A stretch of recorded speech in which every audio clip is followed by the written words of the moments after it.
Good evening, students. Welcome you all to our online class of science by St. Angel's Public School. Students, we are reading chapter 10, Force, Work and Energy. And in this, we are going to discuss energy today. We are reading different kinds of energy. So first, we start from energy. What is energy? Energy क्या होती है? So first, we know about it. The ability to do work is called energy. कार्य करने की क्षमता को ऊर्जा कहा जाता है. To perform any activity like playing, reading and sleeping we need energy. हमें अलग अलग प्रकार के क्रियाकलापों को करने के लिए, जैसे कि खेलने के लिए, पढ़ने के लिए और सोने के लिए ऊर्जा की ज़रूरत होती है. There are many forms of energy, some of them are as follow. कई प्रकार की एनर्जी होती है जो कुछ आगे दी गई हैं. हीट एनर्जी, ऊष्मीय ऊर्जा.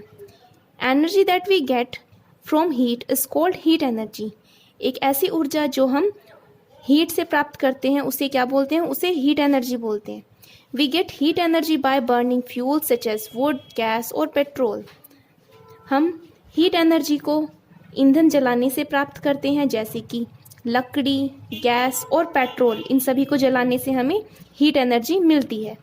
Heat energy is use to cook food and to run cars and steam engine.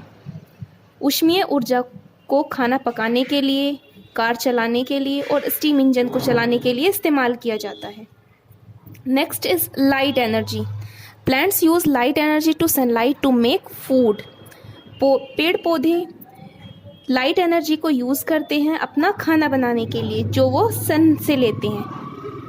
Next is electrical energy, विद्युत ऊर्जा. We use the energy in electricity to do loads of things at home. हम घरों की बहुत सारी चीज़ों को चलाने के लिए इलेक्ट्रिकल एनर्जी का इस्तेमाल करते हैं. It is used for heating and lighting and for running electrical gadgets such as computers, refrigerators, air conditioner, fans, television etc. Electrical energy का इस्तेमाल हम ऊष्मा के लिए और लाइट के लिए भी करते हैं, और कुछ इलेक्ट्रिकल गैजेट चलाने के लिए करते हैं, जैसे कंप्यूटर और रेफ्रिजरेटर, एयर कंडीशनर, फ़ैन और टेलीविज़न. इन सब को चलाने के लिए हम इलेक्ट्रिकल एनर्जी का इस्तेमाल करते हैं. There is a question which is that when do we say work is done? हम कब कहेंगे कि वर्क हो चुका है? इन साइंस, हम साइंस में इसकी डेफिनेशन इस तरह से दे सकते हैं कि यदि हम किसी चीज़ पर फोर्स लगा रहे हैं और वो चीज़ अपनी प्लेस से थोड़ी सी भी हिली है या उस वस्तु ने थोड़ी सी भी डिस्टेंस कवर की है, तो माना जाएगा कि वर्क हो चुका है. अगर हम किसी चीज़ पर फोर्स अप्लाई कर रहे हैं लेकिन वो वस्तु अपनी जगह से नहीं हिल पाती है, तो हम ये बोलेंगे कि work is not done. Next is source of energy, energy के स्रोत.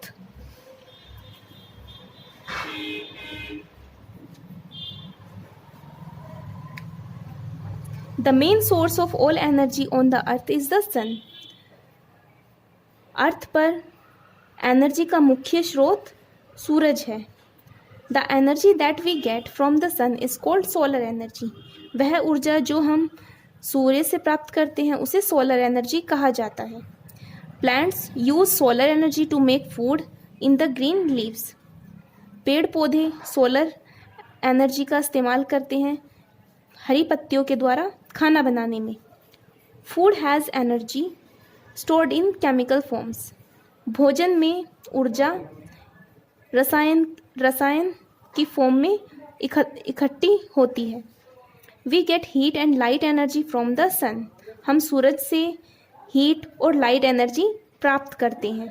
Solar energy can also be use to generate electricity. Solar energy का इस्तेमाल इलेक्ट्रिसिटी को पैदा करने के लिए भी किया जाता है. विंड, विंड मीन्स हवा. What we call wind is the movement of air around us. हमारे आसपास की वायु जब मूवमेंट करती है तो उसको हवा बोला जाता है. Any moving substance has energy in it. सभी हिलते हुए पदार्थों में यह ऊर्जा होती है. This energy of the wind turns windmill, that is turn move other machines called turbines, which then help to produce electrical energy. यह एनर्जी विंड मिल्स में पैदा होती है.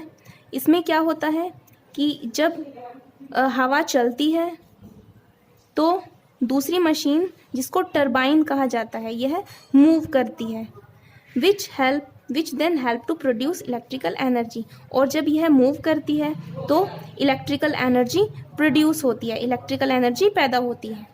Next is water. Moving water also has a lot of energy in it. Move करते हुए water में, यानी कि जब पानी मूव करता है तो इसमें भी बहुत सारी एनर्जी होती है. To use this energy we build dams. और इस प्रकार की एनर्जी को प्राप्त करने के लिए हम बांध का निर्माण करते हैं. Dams allow the water to fall with force from a height on to turbines. बांध में पानी को बल के साथ ऊंचाई से गिराया जाता है, बहुत ज़्यादा हाइट से, टर्बाइंस के ऊपर. इसमें क्या होता है कि पानी को बहुत ज़्यादा ऊंचाई से फोर्स के साथ टर्बाइंस के ऊपर गिराया जाता है. Turbines then move and help produce electrical energy. Turbines जब मूव करती हैं तो इलेक्ट्रिकल एनर्जी पैदा होती है. Next is fuels. Fuels means ईंधन. Fuels such as coal, oil, gas और petrol are excellent source of energy. ईंधन जैसे कि कोयला, तेल, गैस और पेट्रोल ये सभी ऊर्जा के शानदार स्रोत होते हैं. They have energy stored in them. इनके अंदर ऊर्जा इकट्ठी रहती है. This energy can be released by burning them. यह ऊर्जा इनको जलाने से बाहर आ जाती है. It is used to run machines, cars, heating homes, cooking, and for many other things. इसका इस्तेमाल मशीन चलाने के लिए, कार, घरों में ऊष्मा के लिए, खाना पकाने के लिए और बहुत सारी दूसरी चीज़ों में किया जाता है. However, burning of fuel also pollute the air. फिर भी ईंधन को जलाने से हवा का प्रदूषण भी होता है. So students, I hope you understood about some source of energy and types of energy. Next time we will discuss next things. Till then you revise it. Thank you.